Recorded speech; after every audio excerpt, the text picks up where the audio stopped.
Hi everybody, it's Jack Powers, your host for Notorious Gangsters.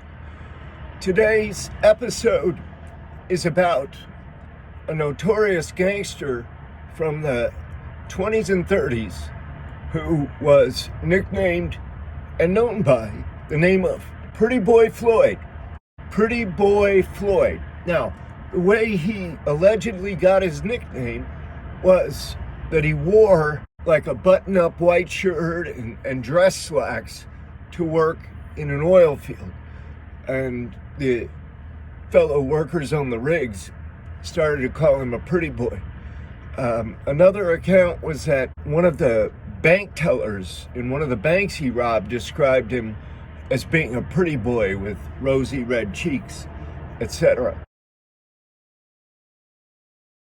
Pretty Boy Floyd hated the nickname. He despised it. With that being said, I want to ask a question. I want you to answer this question because these gangsters of old, they wanted notoriety. They loved to pose. And back then, of course, you didn't have all the technology and video and everything that you have now. So they had to settle on maybe one or two photographs occasionally. But Pretty Boy Floyd has a fairly famous photograph of him posing. And my question to you is this: why is it that people want to pose for these photographs? What is it that they're trying to, what message are they trying to send? So give me some answers on this in the comments. And before we really get into this, let me say this. If you haven't subscribed yet to this channel, go ahead and hit that subscribe button right now. Doesn't cost you anything, helps me, helps this channel, and eventually it will also help you because I'll be able to continue to bring you this kind of content, okay?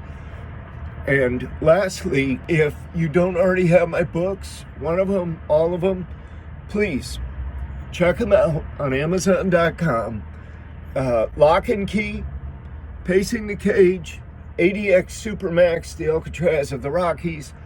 This is the trilogy of my story of almost 33 years in federal penitentiaries. So let me say this about Floyd. He was born in Georgia, and he moved some point in his teen years to Oklahoma, and he started an early life of crime. He was arrested after he stole money from a post office. He served time for a payroll robbery, and he entered into partnerships. Pretty Boy Floyd traveled a lot. He went from the Midwest, from Oklahoma to Missouri to Kansas City to Ohio, probably through Indiana, Iowa, wherever. I mean, he entered into partnerships with other notorious gangsters of that era. They were all involved in robberies, mostly bank robberies. Pretty Boy Floyd, his number one claim to fame was that people perceived him as being a modern day Robin Hood who would go into the banks and would, of course, rob them of their money, but he would also burn the mortgage notes. He would also destroy records. And people just, they loved this guy. Why? Because it was a Depression era. Everybody was doing badly. I mean, badly. And the country was in a Great Depression. I mean, just unimaginable hardships.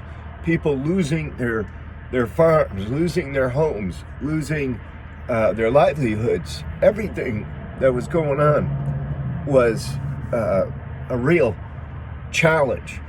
And here comes Pretty Boy Floyd, the hero, to burn up these mortgage notes. Don't let the banks take our money.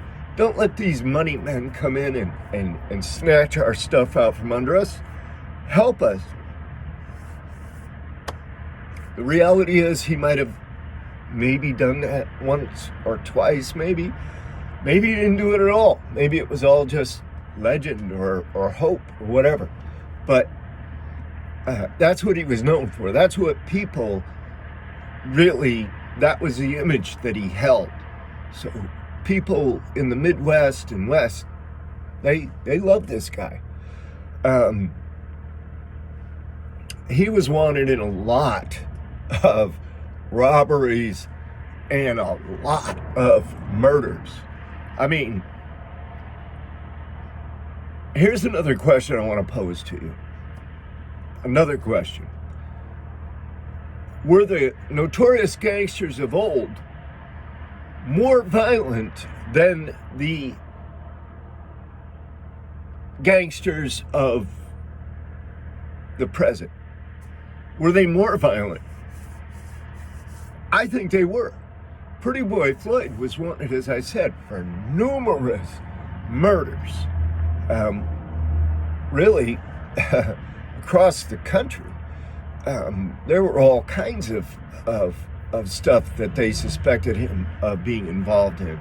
The murder of police officers, the murder of fellow rum runners, bootleggers, federal agent Curtis C. Burke in Kansas City.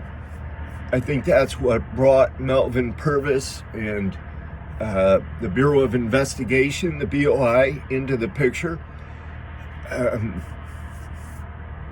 former sheriff, Irv Kelly, of McIntosh County, Oklahoma, was shot by Floyd when he tried to arrest him on April the 7th of 1932.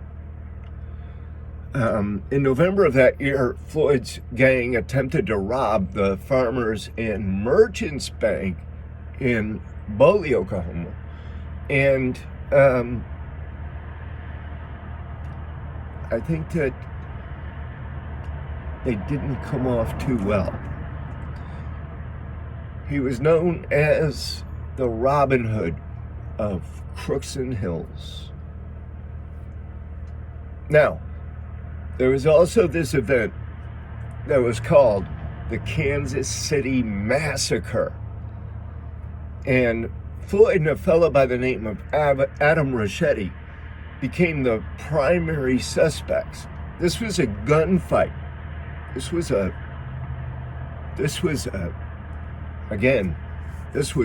shootout. This was a shootout on June 17th of 1933. There was this huge gunfight, kind of like the gunfight at the OK Corral, but bigger. It resulted in the deaths of 4 police, 4 cops. And it was behind this,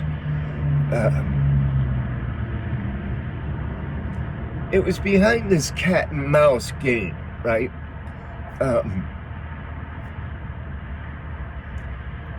The detectives, the police, were always on the lookout for these gangsters, particularly the notorious ones. They were always on the lookout. So whenever they pulled up into town, they had informants and other means of surveillance and knowing that these people were in town. And quite frankly, I don't think they really tried to hide it that much. I think they kind of basked in their notoriety. But these police were basically sitting in their cars when they came under fire. So it was, it was a little bit of this, a little bit of that. The facts are a little bit sketchy because nobody really knows exactly how that whole thing went down. But 4 law enforcement officers ended up dead that day. And then you had a fellow bank robber by the name of Alvin Karpis. We're going to talk about Alvin Karpis and the Barker Gang in another episode that's coming up. So be sure to tune back in and to catch that one. But he claimed that Floyd confessed to him his involvement in this Kansas City massacre. So now you have this really staunch advocate of law and order, his way, Melvin Purvis, basically having carte blanche to run around the country and, direct these federal agents, this Bureau of Investigation, any way he wanted to. So, their thing is, let's get these guys. Let's kill them. They're wanted dead more than alive. Yeah, we're not trying to bring them in alive. We want them dead. Put so many holes in them that there's no question. That's what Melvin Purvis was likely thinking and saying. So, the Floyd denied being involved in the Kansas City massacre. Who knows the details? Who knows whether he was there or not, really? I mean, some people say he was, some people say he wasn't, but the reality is that Pretty Boy Floyd had no problem whatsoever pointing a firearm at law enforcement and firing, pulling the trigger. He had no problem whatsoever because he wasn't about to be taken alive. He was on the lam because when they went to send him to prison earlier on, he escaped and, vowed that he would never be taken alive. He'd never be put in a cage again. And he lived up to that. I mean, he definitely lived up to that. So, on the dawn of October 19th of 1934, this motorist named Joe Fryman and his passenger observed these 2 guys in suits that were laying down by the roadside. So they pulled into town and they notified the police chief. And when the officers went out, these 2 guys, one of them jumped up and ran into the woods, and the other one immediately drew his gun. See, they were just sleeping on the side of the road. The other one, and here's the thing. Why were they sleeping on the side of the road? Because obviously they had lost their car somewhere. Stolen cars are, it's hard to maintain a stolen car. It's hard to maintain it for transportation because, maybe, I can tell you, it's just very difficult because, first of all, you're driving around in a stolen car, so you're a little bit paranoid about that. Secondly, the police have some kind of a report, usually, of the description of this stolen car. And nowadays, there's even higher technology. So nowadays, you wouldn't want to have or use a stolen car for anything, really. But back then, they didn't have that technology, but they did have very proactive police departments all over the place that had telephones and wire, and they could communicate and did communicate with each other. So, you have a breakdown with a stolen car. Are you going to call the local repair shop who, the fellas there work with the local sheriff or the local police department all the time and probably know to be on the lookout for this car? No. You're going to abandon it. What about if you're in a shootout and you take a round through the engine block? You're only going to go down the road so far, and then you're going to abandon it. What happens if one of your accomplices decides to steal the car, to take off? So, for whatever reason, they're laying on the side of the road. Floyd, his partner, Ricchetti, just runs off into the woods. Floyd draws his gun and fires. And he and this guy, this officer named Fultz, engage each other in a firefight right there.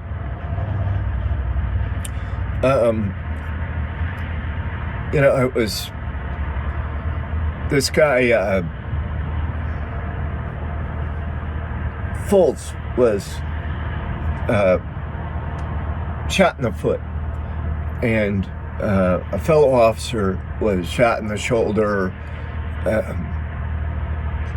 and I guess Floyd was able to get off into the woods with Ricchetti and make his getaway. So, a few days later, Floyd's hitchhiking, and he's going back into Ohio, his old Ohio stomping grounds,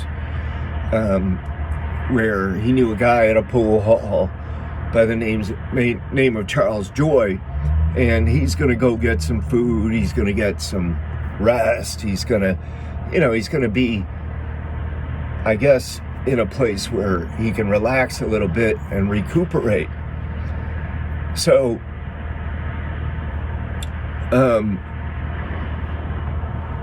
you always have the same thing happening. I mean, somebody somewhere is going to say something, they're going to call in.